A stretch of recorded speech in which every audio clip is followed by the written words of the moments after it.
Hello and welcome to this round 2 here at Grand Prix Turin. Tim Willoughby here, joined by Matej Big Z Zadelkai, and it's Helmut Sommersberger against Jirko Dominguez Nunes. And, well, we've got white mana on both sides of the battlefield, which potentially means that we're going to get a chance to see a little bit more in terms of the more controlling options here.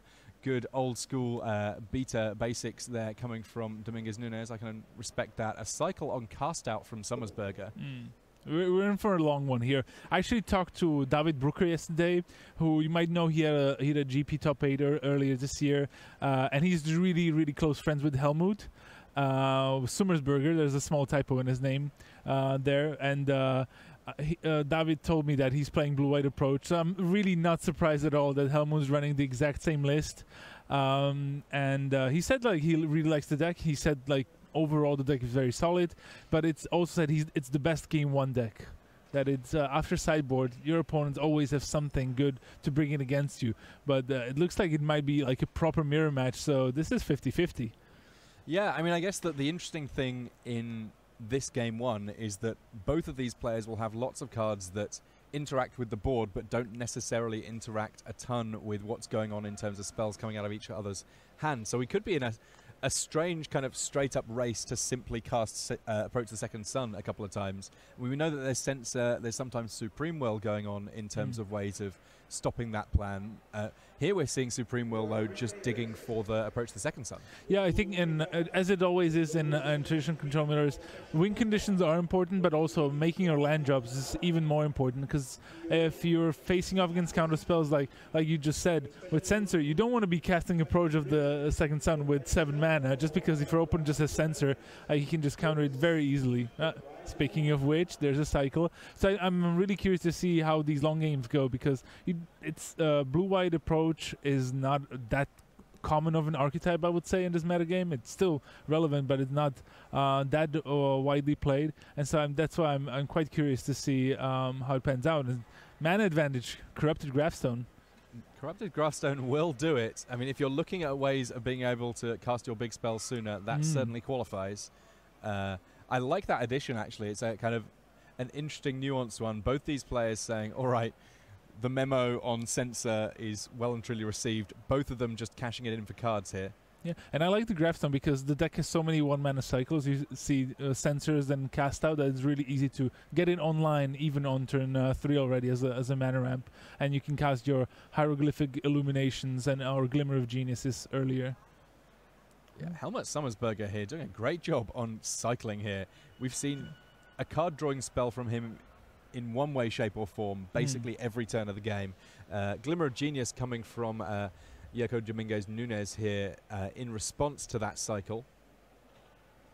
And Glimmer of Genius, certainly a very potent threat for finding that one card that you need. You get to scry 2 and then draw a couple of cards. Not sure that the energy's super relevant in this matchup, but you know, you're not going to say no to that sort of thing. Yeah, like the worst thing about this matchup for both players is that they're just going to have a lot of dead cards. Ooh, look at that. Very aggressive here from Helmut.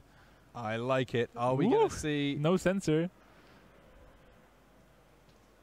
Okay, he has a plan now. He resolved an approach. Maybe Jirko is going to play one of his own after he untaps, and it's going to be a good old race.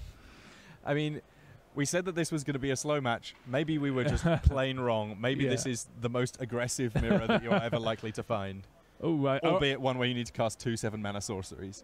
Yeah, I was pretty sure he was going to tap out here, but I think Jirko just drew a Censor this turn, I think. I'm pretty sure he has one in his hand on his left, and I think he just drew it because he already has a bunch of Fumigates, Hieroglyphic Illuminations, and whatnot.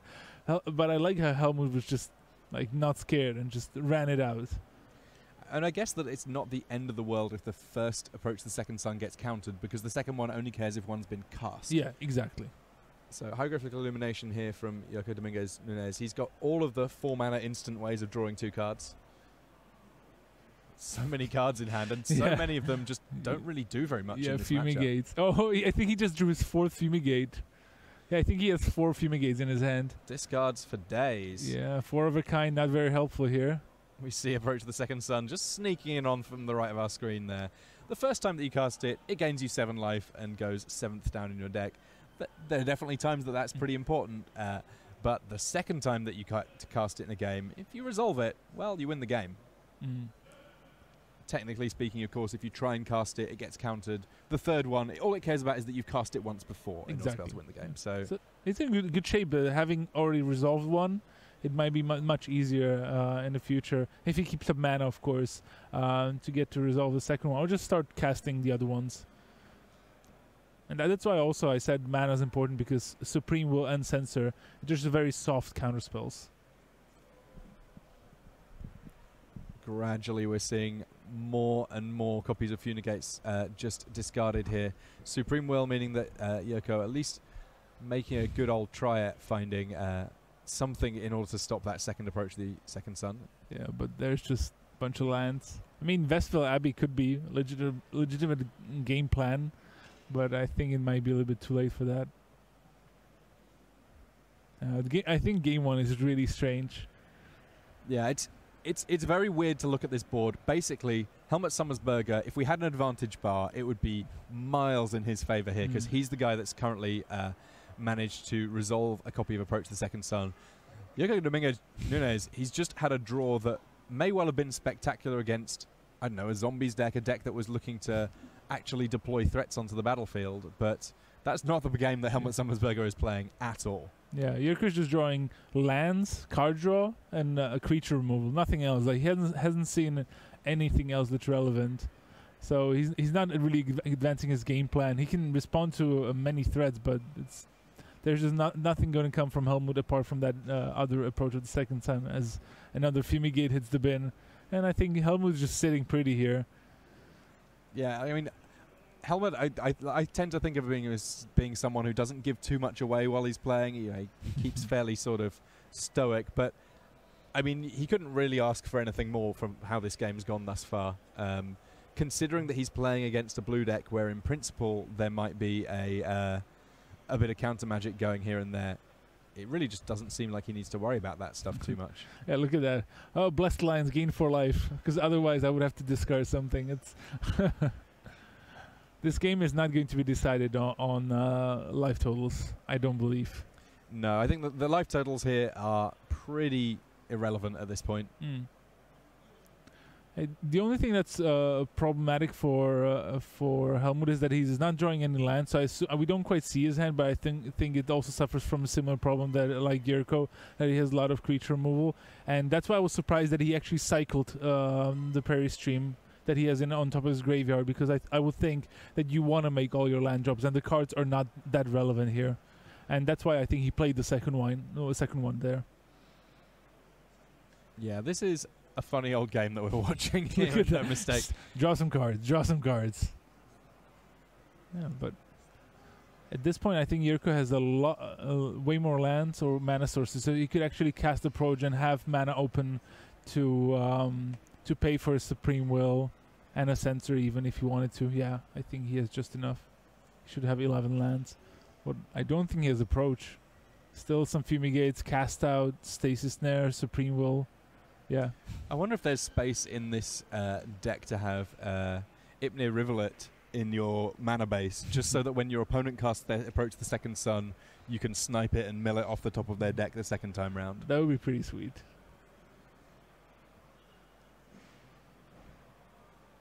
But the deck does need early blue, early white mana, so it's definitely a cost. And look at that, like, Supreme Wills are not countering anything, so just digging through cards. And Yurko cannot find any win condition. I assume he's also digging for Approach of the Second Sun. But yeah, I mean, he needs that plus a way of dealing with Helmut's copy of the big win condition, so big that it won't quite fit in the space for our deck names up on top of the screen. It's one of those cards. I actually had it at the pre-release for Amonkhet. Did win some games with it. Also came to discover that the way it interacts with Gideon's emblem is not especially fun. Okay. If Gideon's in play and Gideon's emblem means that you can't lose the game while Gideon's in play, casting Approach to the Second Sun the second time literally does nothing at all. You don't gain the life, it doesn't get shuffled in, it tries to win the game and fails, and that's the end of that. Unfortunate. Pretty neat. Yeah. All right, Void Shadow, now a hard counterspell. That's going to be quite important for Yurko. I mean, Still might be relevant here once Helmut does go for the approach of the second sun for the second time, because as you can see by the life totals, it's very easy to tell which player has cast the approach. Yeah, the only changes to the life totals have been a Blessed Alliance for Yurko and an approach to the second sun for Helmut Summersberger. Nothing resembling an attack happening in this game one. Yeah. Don't even know if it's possible in game one for these two decks. We'll see. Oh, look, Yurko is still digging. And we assume that Yurko's on approach to the second sun. I can't honestly think what other win condition he would have at this point. Yeah, I mean, you could assume some other like cards like Torrential Gearhulk could also be relevant here. And the fact that there's a Glimmer of Genius means that I guess that might be true. Yeah. There's a Vestvale Abbey. Yeah, we still haven't put the name of Yurko's deck because we think it's approach, but we're just not sure. It could be Vestvale Abbey Control. Oh, there's the approach. Okay. I was going to say, if it's approaching very slowly. It's kind of a steamroller rather than a race car. Yeah, so let's see if Yurko does go for it here. I think he's got the mana for it. He has plenty of mana. I think he has 12 lands here, so he should be able to cast the approach and still have 5 open. Maybe to pay for Supreme Will, while also leaving up some mana for Censor paying or casting of his own.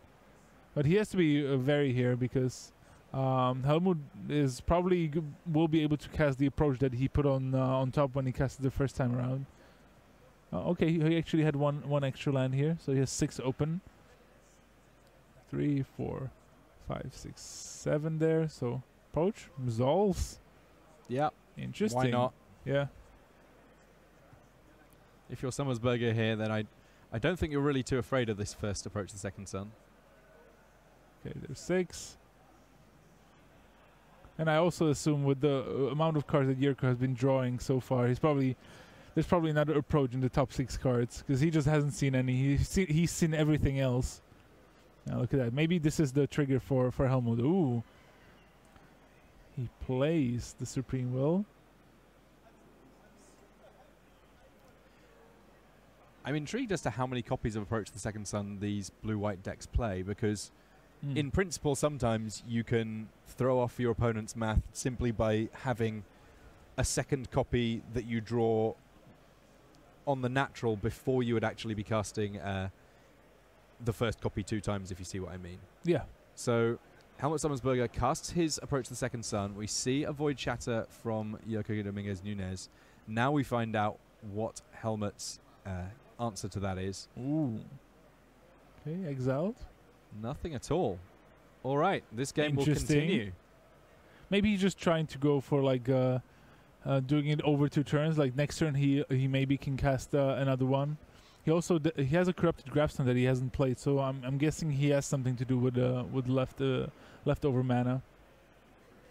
Well, I mean, Yurko Dominguez Nunez, he's got a Glimmer of Genius here. That gets you very deep into drawing your Approach to the Second Sun. Scry 2 to the bottom, then draw 2. Dig 4. Yeah. Why not? Yurko's actually quite low on cards after having discarded all the Fumigates early in the game. But not okay. Another Void Shatter though, that's pretty good. Yeah, the Void Shatter's definitely a powerful one. Yeah, so he's keeping that one. Binning the land. Okay, drew another Glimmer. I think he has 2 Stasis Snares as well in his hand. So yeah, he's going to get a chance to Glimmer. Dig 4. I mean, this is pretty exciting. He's counting the mana, yeah. I mean, for Control Mirror, this is definitely exciting. I mean, I think Rich will be pretty happy watching this game, as we know that he's a blue control lover. There's Supreme Will, another one. So now Helmut probably digging for another approach really fast. You asked how many are they running? I think 3 or 4 is the consensus. I think 3 is being quite reasonable against most decks. You might want 4 in some meta games. So, but the way that this game is shaping up, I would assume that both players are on 3. Like drawing multiples is, it's actually good, but it's just really slow. All right. I mean, all of the iterations of how this deck wins involve casting 2 7-mana spells. Yes. So if you're looking for a deck that's going to be lightning fast, this may be not the one for you. But in terms of the path to victory that it has, it's a bit more straightforward than a lot of control decks. It doesn't need to worry about hitting in the red zone. It doesn't need to worry about essentially anything other than being able to resolve this spell twice. Exactly. And that's what makes, I wouldn't say easy to play, because still, you know, you have to know when to answer what threat and when to sandbag your Fumigate when you have to play it and whatnot. But it's still quite interesting. Look at that. Yerko is just digging for that approach. He's getting quite close. And with Void Shatter back up, I think he might be able to win this game. Okay, just Censor and Island. Put those on the bottom. And dig for a win. Alright, there's the approach. Blessed Line's quite useless at this point. You know what, though? I don't think he minds. I mean, this is a strange matchup where, because of the nature of what Approach the Second Sun does, even if you have a hand with 4 Fumigates, you know, the absolute definition of a dead card in this matchup, you get to say, it doesn't matter because the power of my good spells is good enough that I can get past that. Yeah, and here is the approach. 7 mana, plenty of mana left over. Looks like Helmut's going to dig with a Glimmer of his own. I don't think he has that many counterspells. I was actually, in this mirror match, I think Yerko's Void Shatters in the main deck are really, really good. He's going to be very happy to have them after sideboard as well. Yeah, there are a few different options in terms of counter magic, but it's definitely tempting in game 1 at least to say, I'm going to be a little bit lighter on counter magic because against the aggressive decks it doesn't necessarily achieve very much. After sideboarding, though, we could see a whole bunch of things change. And this is going to be the fun part, because I think the players are not just going to bring in their negate, you know, which is a perfect card for the mirror match and whatnot, but they're also going to bring in random creatures that they have in their sideboard. You know, a card like Regal Caracal is there for the mono-red matchup, but here, you know, it's a creature. It has some value in it. If they kill the main cat, you still get 2 small kitties that you can win the game with. Because both players, they just want to sideboard out their Blessed Alliances. They want to sideboard out their Fumigates. Probably some amount of Stasis Snare. And look at Yerko is already looking at those Caracals. You're like, yep, I got to do it. And maybe there was Linval the Preserver. I also saw Descent Upon the Sinful, which is not going to be that useful here. They might have some very good win conditions, like overall. Kefnet is a card that I've seen as a mirror breaker, just because of the card advantage that it gives you, and you can also attack with it. It does get killed by a Stasis Snare, so I would assume just for this way they're going to keep at least the cast outs in the main deck. I think I saw a magnifying glass for Helmut Summersberger. That kind of a nice one. That's neat. But we saw Summersberger there doing something that I always think of as being kind of an old school way of sideboarding, but I think it's got merit even right now, which is you get to sideboarding, you take your entire sideboard, shuffle it into your deck, and then remove 15 cards. Yeah, the last time I suggested this to, I wouldn't say even a new player, but a newish player, to at least 2 competitive tournaments, he forgot what was in his sideboard originally when the match ended, so he had to ask Judge for his deck list. I mean, conveniently, these days you get to just have notes. You can just have your deck list sat in a little notebook by you and just double check, and I think that's not a bad plan. But we are in a position where these players just shaping up for game 2, and it is going to be an interesting pivot potentially for one or both of these players, whether or not they choose to bring in additional win conditions, whether or not they choose to just fight a little bit harder over the win conditions that they have. We'll find out soon enough. Summersberger here shuffling up pretty briskly. 20 minutes gone on the clock. That, while there was the potential for that first game to be very fast, didn't quite end up that way. And we see, speaking of notes, Dominguez there having a sideboard plan that he's just consulting to make sure that he doesn't make any obvious blunders in terms of what he's going to be working with. Were there any other cards that you were perhaps thinking might prove relevant out of these sideboards? Yeah, I'm hoping one of the players has a Sphinx of the Final Word, which is a great win condition. It can't be countered. It can be killed by a Fumigate, but it's one of those cards that you always want to board out just because it's pretty bad. But you might want to keep 1 or 2 in if you're scared of Sphinx. But it's usually just a one-off, but it's a big one. 7 mana, 5/5 flying, hexproof, and can be countered, and then also making your spells be uncounterable. It's pretty nice. At least instant and sorceries, that is. So yeah, there it is. That card looks badass. He answers questions as readily as he asks them, but his answer is always no. It's a Sphinx. Of course it says no. They're mean, you know. Kind of like cats. You have to go and ask Mum. Don't ask Dad, because he'll just say no. So Summersberger looks like he's all done with shuffling. Yoko Dominguez Nunes also just finishing things up. We'll be kicking things off with our 7 shortly enough. Yoko Dominguez Nunes, he's not going to be starting the game with 8 energy. It's worth noting, though, that I don't think that energy massively relevant in this matchup at any point. That more just a tally of quite how many Glimmer of Geniuses he was able to play in the first game. And once you start thinking about it on those terms, maybe not so much of a surprise that he was able to emerge the victor in game 1. And for those of you wondering why we chose these 2 players, Helmut Summersberg is actually not just like an old school player. He has some results to boot. He was actually in the top 8 of Worlds back in 1999, which is 18 years ago. Yeah, there are various platinum level pros who were not born at the point that Helmut Summersberger was racking up top 8s. Yeah, and he also won 2 GPs in 1 year, which is quite impressive as well. Lovely stuff. So kicking things off with the Corrupted Graftstone early for Helmut Summersberger. No cards in the graveyard just yet for him.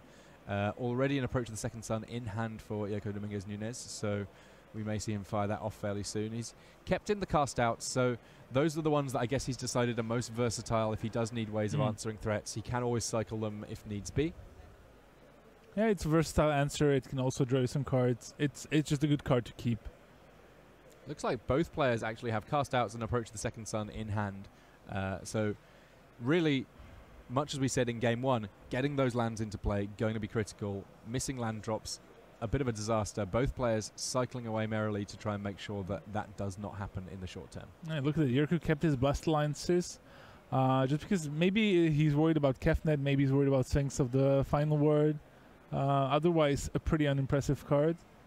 Do we think that Helmut Summersberger is worried about cats? Because there is a Regal Caracal in hand for Yoko Dominguez Nunes. Yeah, Regal Caracal is also nice. It's especially good against those cast outs and those stasis snares. Like it's pretty hard to counter because the players bring in the negates, and sensors don't have that much of a value in this matchup. There we see the Cat Lord. Of course, the Cat's Commander deck came out the other day, so for those of you looking to do cool things with cats, or indeed pep up your Cat Commander deck, Regal Caracal, a fine addition. Sensor getting cycled here by Yoko Dominguez Nunes. He's just digging for lands. As I mentioned in the first game, the lands are really, really important. And in the end, Yurko won on the back of having a lot of lands, having mana open to force Helmut to play Supreme Wills digging for cards rather than leaving them up as counterspells because they were useless at that point. Hieroglyphical Illuminations being used to draw 2 rather than simply cycling it. And each of these players hitting their land drops. 3 mana from Helmut Summersberger. There's the Magnifying Glass. Ooh, there we go. I definitely want us to bring up that card because not many people know what Magnifying Glass does, even though it's been around a while. It's been around for, and it also was quite a controversial card for Limited because some people thought it was utterly unplayable, while others were like, okay, this is a card I can build my deck around. Well, it's a source of mana, but it's also a source of cards, because you can tap it to add a colorless. You can also pay 4 and tap it to investigate, so you can make clue tokens. And that means that if we're saying that this game is going to go super long, on the turns where that extra mana isn't important, Helmut instead gets to use that mana to gradually generate extra cards. And I think both aspects are really important. Mana ramp part is nice because I just talked about mana advantage being important, especially with decks that have counterspell that rely on your opponent not being able to have extra mana to pay for those effects, like Supreme Will or Sensor. And in general, just having card advantage is a good thing. So even though it is very mana intensive, but at the end of the turn, why not? Yeah, I think the only time I've seen it in Standard really being played prior to this was in some of the Paradox Engine decks where they had effectively infinite mana and they just needed to have a way of drawing more cards, where the fact that that magnifying glass keeps getting untapped, not so big a deal. So Approach the Second Sun, number 1 getting cast. So we are currently at 7 cards away from victory for Helmut Sommersberger. I'm going to keep a little count going on here so that we don't lose track of that. Right, and it was really interesting. Yurko actually does have a negate in his hand, also has a Void Shadow now. He does have his own Approach of the Second Sun, but is the mana short, because we've seen Helmut have the Corrupted Gravestone and the Magnifying Glass ramping him up in this regard. So Yurko is now relying on being able to counter the approaches when it comes down the second time around. Not doing it here, which is an interesting tactic. I mean, I guess that if there's one that you want to stop, it is the second one, because the thing is that just casting the first one still gets that trigger. Oh, sorry, it's not really a trigger. It still meets the requirement the time that you cast the second one in order for it to potentially win you the game. Yeah, so here comes the Magnifying Glass. Activation, Investigate, and pay 2 to draw a card. This is going to really jumpstart Helmut and his, not only his mana, but the quality of his spells. He has the time now, also digging him closer. Well, he has another Approach the Second Sun in hand. Okay. So he can throw the maths off in a big way here. Yeah. Just by casting the second copy that he has in hand and potentially winning the game this turn. What I think he could do, like what would be, okay, or that's another way to go about this. Sphinx of the Final Word, as we talked about, it does have hexproof, so no cast-outs are going to help. And Yurko had discarded the Blessed Alliance earlier. Well, I mean, if I'm Helmut Sommersberger, I'm not attacking with that Sphinx at any point, because I've got the win in hand and now can't be countered. Of course. Yeah. It's also a good way, because remember the Sphinx does say sorcerer's instant you play can't be countered by spells or abilities. So you're right that if he just has the second Approach of the Second Sun in his hand for the win, that's why it would be particularly nice here. Yeah, if you're looking for a stress-free way of winning this matchup, having Sphinx the Final Word in play, and then just casting lots of copies of Approach the Second Sun, that'll do it. Yeah. And it also goes back to maybe the argument that I tried to make, that you should maybe counter the first Approach of the Second Sun because of things like this. Because ultimately, like now... At least then it's in the graveyard. Exactly, like... Or exile over the Void Shatter. Yurko's like, okay... We're playing the creature game now, apparently, so I need some cat tokens. Yeah, but Helmut's like, yeah, this is going to be pointless. I have the Approach. It's now a crazy race to see whether or not our life total spotter, Neil Rigby, can find cat tokens before Helmut Sommersberger wins the game. Yeah, and I think this is also, for Yurko, this is going to be a clear signal that Helmut saw there's a Blessed Line, so there's no way that Helmut's ever going to attack with the Sphinx of the Final Word. So this just signals to Yurko as he loses this game that he should rather have Fumigate rather than Blessed Lines in this particular sideboard games. Yeah, 1-1. Yeah, Blessed Alliance, it does a lot of things. Unfortunately, in this case, the things that it does, none of them necessarily quite what you're looking for. Yeah. This is an interesting matchup overall. I quite like it. Like the sideboard cards really can be important to decide how it plays out, because Sphinx of the Final Word like significantly changes the way the games play out. Yeah, I mean, I'm intrigued to see whether or not the Regal Caracal plan continues to be the plan for Dominguez Nunes in Game 3. We've yet to see either player lose a point of life at any point in this match, and it is now 1-1. Yeah, I see Yurko sideboarding, and actually he boarded out the Regal Caracals and brought in 2 Fumigates and a Sensor back in. So, and he also saw that Helmut is being actually quite aggressive with his approaches, and he's not scared to just run them out. So that's why maybe he wants the extra Sensor, just to have the option to counter it if Helmut runs it out just on 7 mana. Yeah, I sense a very interesting card when it comes to a deck whose win conditions cost so much. Obviously, it would be lovely to be able to catch a 7-mana spell with it, but what if that 7-mana spell is Sphinx the Final Word? Yeah. suddenly you could have been cycling it, you could have been drawing cards, and in fact you've been doing none of those things. And that makes sense why he also brought in the Fumigate. It's a expensive but clean answer to the Sphinx of the Final Word. It could just mean that ultimately the games play out in a way where Helmut goes for the Sphinx of the Final Word, Yurko will be forced to Fumigate, and then maybe Helmut can untap and to try to win with Approach of the Second Sun with some counter magic backup. So yeah, there you see Fumigate. Destroy all creatures, doesn't discriminate, and the Sphinx of the Final Word does not have regeneration or anything like that. It just has flying hexproof and the uncounterability clause for itself and instant sorceries that you cast.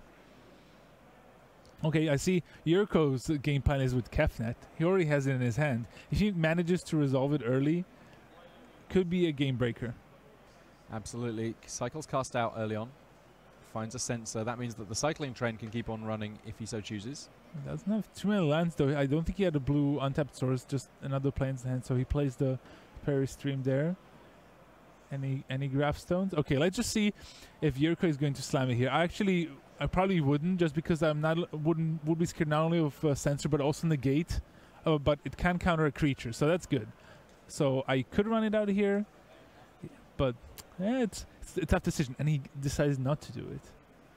That's very interesting here. I mean, I guess that in many respects, it's just as safe in his hand as it is in play, and until it can actually consider attacking, it really makes no difference where it's at. Yeah. It's true. I think just if you manage to resolve it, it just puts enormous pressure on your opponent to do something, because the Kefnet is able to take over a game completely. But given that we saw Helmut Sommersberger there cycling a copy of Sensor, it may be that holding back on Kefnet the Mindful was a heads-up play coming from Yurko Dominguez Nunes here. Yeah. Maybe now up to 5 lands in hand. Now he's going to go for it with 2 mana backup.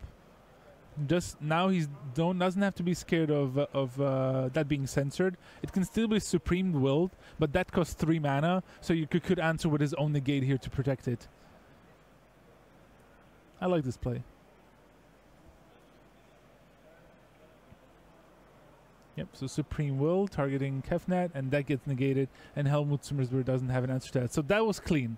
We got to see a good old-fashioned counter war as well. 3 spells on the stack at the same time. I'm sure that Rich Hagen will be very happy about that one. Yeah, and as I said, now the pressure is on, because if Helmut doesn't answer this in a clean way, like with something like Cast Out, once he untaps, he's going to be under quite a bit of pressure, because Yurko can just pay 4 mana, draw a card, and eventually maybe even start attacking with the Kefnet. He hasn't seen any Blessed Alliances on Helmut's side. Yeah, it turns out we're not going to have to wait to Ixalan to see a treasure trove of some sorts. Yeah, that's a old school card. Yeah, we got some deep cuts coming on here. Treasure trove, the original enchantment that you could pay 2 colorless blue to draw a card. Safe to say that Kefnet, a relatively large improvement on that. I think I'll ask Helmut if he played with the original treasure trove back in the day. It doesn't feel like it was that long ago, but maybe I'm just showing my age here. Yeah. So Sommersberger here, for the first time really, having to face down a permanent that he is in any way concerned with. Cast Glimmer of Genius, gets to scry, sees more copies of Approach the Second Sun. Looks like he's got Torrential Gearhulk in hand. It's a good card. Nice way to get some card advantage going. And yeah, Yurko is... Ooh, he's returning lands with Kefnet. He wants to attack here. I'm a little bit surprised. I kind of dig it. I mean, I dig it, but it's... I don't think you want to be returning lands to your hands, even though like you are putting the pressure on, but Helmut is just then if he survives, he'll be able to get out of it by the sheer fact that he'll have a mana advantage, and he'll be able to cast something to deal with it while being able to protect itself. I mean, it's a plan. Just start swinging for 5 and just hope your opponent doesn't have an answer. Maybe he sideboarded 1 too many cast outs out. Yeah, this is... I'm interested at the number of different lines of attack that exist for these decks. We potentially are going to see a Torrential Gearhulk coming from Helmut Sommersberger at some point here. Will it resolve? I think this might get censored. but it might just be bait so that Helmut Sommersberger resolves his approach once he untaps. Yeah, because this is going to be a position where he's not going to be able to cast Approach the Second Sun with extra mana up. Does lose his Torrential Gear Hulk, but that, effectively could be a sacrifice of the Gear Hulk simply so that he can make the big spells resolve. Indeed. And the 7 life at this point, pretty relevant. Yeah, exactly. And that's why, another reason why in maybe Sideboarding games it's better to counter the first approach rather than the second one. Ooh, okay. Sphinx of the final word. It's a plan. I think maybe if Helmut has 2 approaches, this can be a great plan. But look at that. Jirko not only not only boarded in the Fumigate, but he also drew one. Of course, he probably won't be able to attack. Does he have 7 cards? I think he only has 6. Yes, I don't think he'll be able to attack here. I mean, he can bounce land. Well, I mean, simply drawing a card will be enough to mean that he can attack. Yeah. So he doesn't have to bounce that land. As it happens, Glimmer of Genius, a very slightly more efficient way of doing things. I think that Jirko should actually just be on 2 energy. I don't think that he's gained any other energy this game. Again, I don't think it's going to be relevant. I don't think so, yeah. Now he's thinking. Well, the thing is, now he's going to get up to 7 cards thanks to the Glimmer. He'll be able to attack. Finds a negate. Big draw there. Yeah. But if he can get that Sphinx off the table. Yeah, exactly. That's the whole point. Like now, if Helmut has double approach in his hand, he'll just cast one this turn, go up to 12, giving him plenty of life to work with, and he can cast another one on the following turn. Because it is uncounterable because of the Sphinx. Looks like he only has 1 to work with. Also does have a cast out, though, for that Kefnet. Okay. This game's really interesting.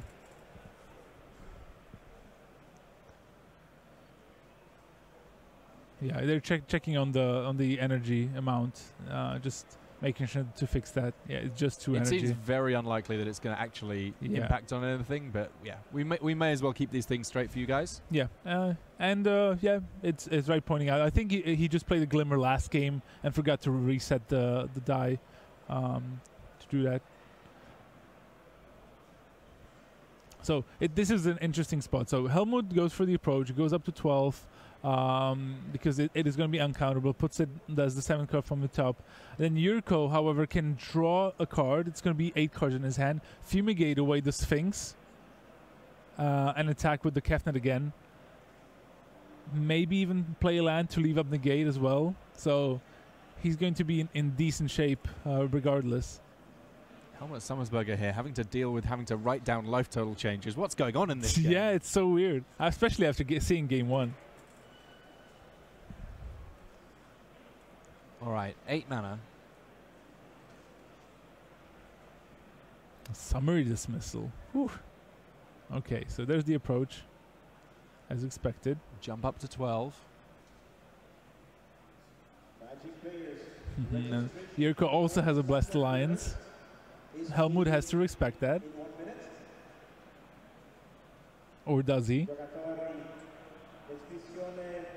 He respects it. He doesn't attack with the Sphinx. Seems like just attack, but 2 mana open from Jirko, and he saw the Blessed Lines before. He's not attacking. A lot of things need to go right for that attacking with a Sphinx plan to actually work out. Exactly.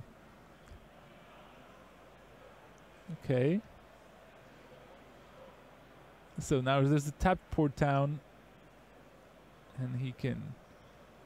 And checking the card. Do you have 7? Yes, I do. Yes.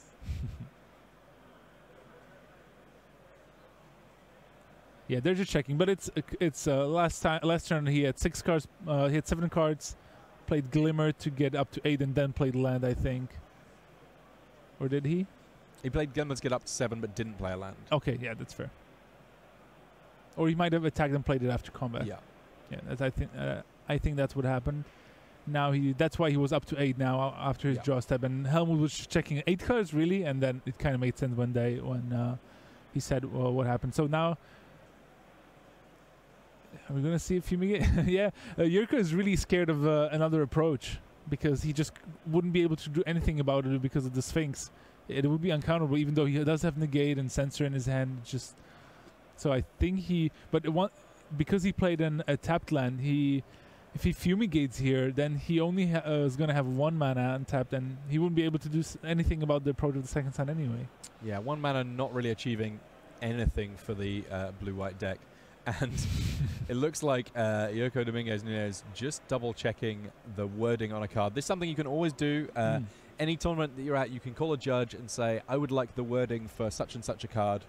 And they will show you the full Oracle wording so that you can make sure that you make plays with the best information that you can summon to hand. Also, of course, you do need to think to ask and think of what the card is. Yep. If you can't get the exact name, as long as you can describe it roughly, then they can, or well enough to specifically pick it out, they can show you the full text for it.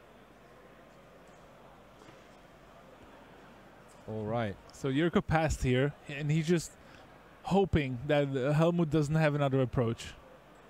Because if he did, then he's toast, no matter what happens. He can't deal with the Sphinx without it attacking. And of course, he wouldn't be able to deal with the approach as it's uncounterable. But there's none from Helmut Summersberger, who just has a lot of counter magic of his own. So this might still be quite interesting. Yeah, there is a cast out that Summersberger can throw down at some point when it seems appropriate to deal with Kefnet. Yeah. One of the good things for Helmut, as long as he keeps the Sphinx alive, it also means that his counter magic is uncounterable. So that means that if Yurko, for example, is going to try and fumigate here, if Helmut negates, that's it. Yeah. It's going to be countered because the negate itself is uncounterable. So that's nice. It just gives his counter magic that much more weight. Yeah, we're not likely to see too many stacks with lots and lots of spells unless Yoko Dominguez Nunez forgets what happens. Because you can still try and counter spells. It's just it doesn't work. Yeah, Void Shatter in Yoko Dominguez Nunez's hand doing very little indeed here. Here comes a Fumigate. And this, one of those points, we were talking about sort of one of the tricky things with playing any control deck is figuring out which things you absolutely need to counter, which you can possibly get away with. And Summersberger here having a little bit of a think. This game 3, about 8 minutes left on the clock. Yeah, I think I would counter. Also gives me the option to play a cast out. So first cast out. Remember, this one is counterable. Yurko Dominguez Nunez can counter the cast out because the Sphinx only impacts instant and sorceries. Okay, but he lets it resolve. Ooh, summary dismissal. It's a nice one. Negate also an option here for Helmut Summersberger. Goes with the negate, means he gets to leave mana open. And I love that Helmut Summersberger is putting it on the stack and just sort of sitting and waiting. It would be a gigantic win for him here if Yoko Dominguez Nunez just chooses to effectively throw one of his cards in the bin here. Oh, he's doing it. Oh, he's negating. He doesn't know that the Sphinx. Yeah. And now Yurko is like, yeah, Fumigate, that kills it. No, it doesn't. And you see, he banged the table. He forgot about the Sphinx. It's not just, Sphinx doesn't say, your approach of the second sun is uncounterable. It just says your instant and sorcery is uncounterable. And there it is. Oh, wow. There is the approach of the second sun. That slight misplay there from Yoko Dominguez Nunez, not really changing anything. It didn't really change anything, yeah. Summary dismissal there. Meaning that Helmut Summersberger showing quite how much control he was in at the close of that game. We saw a lot of different angles from these approach the second sun decks. Yes, counter magic hugely important, and indeed the super trump card of the Sphinx there, meaning that the counter magic even better. Massive smiles on the face of David Brooker, who's watching that game. We'll be back with more magic soon enough, but first, these messages.